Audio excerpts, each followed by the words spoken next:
রাসূল সাল্লাল্লাহু আলাইহি ওয়াসাল্লাম বলছেন, কিয়ামতের ময়দানে আল্লাহ রাব্বুল আলামিন মানুষদেরকে বলবেন, সমস্ত মানুষদেরকে বলবেন যে তোমরা এই পুলসিরাত পার হয়ে, একটা পুলসিরাত থাকবে, জাহান্নামের উপরে একটা রাস্তা থাকবে, যে রাস্তা 30,000 বছরের রাস্তা, 30,000 বছরের রাস্তা। এই রাস্তাটা পার হয়ে তোমরা জান্নাতে চলে যাও।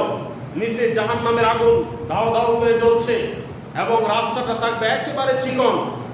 হাদিসের মধ্যে রয়েছে তরবারির চেয়ে ধারালো থাকবে সেই রাস্তা। সেই রাস্তা দিয়ে পার হতে বলবেন। আল্লাহ রাব্বুল আলামিন বলছেন, ওয়া ইন মিনকুম ইল্লা ওয়ারিদুহা কানা আলা রাব্বিকা হাতমান মাকদিয়া, যে ওই রাস্তাকে সবাইকে পার হতে হবে। রাসূল সাল্লাল্লাহু আলাইহি ওয়াসাল্লাম বলছেন যে এই রাস্তা পার হওয়ার সময় নবীরা পর্যন্ত চিন্তার মধ্যে ব্যস্ত হয়ে পড়বেন।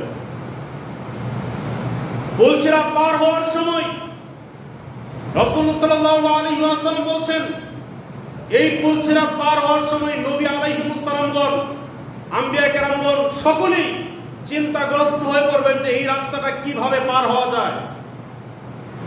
এই রাস্তা পার হওয়ার সময় নবী আলাইহিস সালামগণ বলতে থাকবেন, সাল্লিম সাল্লিম, হে আল্লাহ আপনি আমাদেরকে নিরাপদে রাখুন, আপনি আমাদেরকে নিরাপদে রাখুন। রাসূল সাল্লাল্লাহু আলাইহি ওয়াসাল্লাম বলছেন, যার আমল যত বেশি, যার আমল যত বেশি, যার ঈমানের নূর যত বেশি, সে তাড়াতাড়ি পুলসিরাত পার হয়ে জান্নাতে চলে যাবে। সকলে মিলে সুবহানাল্লাহ।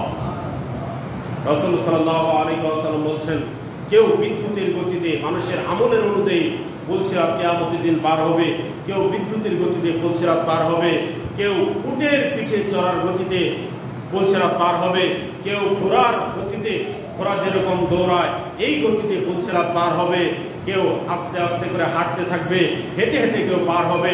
আবার কারো আমল কম থাকার কারণে পার হতে হতে গিয়ে একেবারে একেবারে আপনার পা কেটে যাবে, পা কেটে কেটে পায়ের রক্তগুলো জাহান্নামের আগুনে পড়তে থাকবে। এই অবস্থাও অনেক মানুষ পার হয়ে যাবে।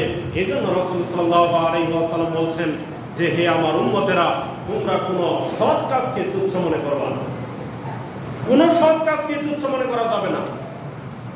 রাস্তাঘাটে যখন চলাফেরা করবেন, রাস্তাঘাটে সালাম দিবেন, রাস্তাঘাটে সালাম বিনিময় করবেন। একবার সালাম দিলে 10 নেকি। রাস্তাঘাটে সালাম দিবেন, মা বাবার খেদমত করবেন, এইগুলাতে অনেক নেকির জন্য যার আমল যত বেশি, সে তাড়াতাড়ি কিয়ামতের দিন পুলসিরাত পার হয়ে জান্নাতে যেতে পারবে। আল্লাহ রাব্বুল আলামিন আমাদের সকলকেই পুলসিরাত পার হওয়ার তৌফিক দান করুন। আমরা সকলে মিলে আল্লাহুম্মা আমিন।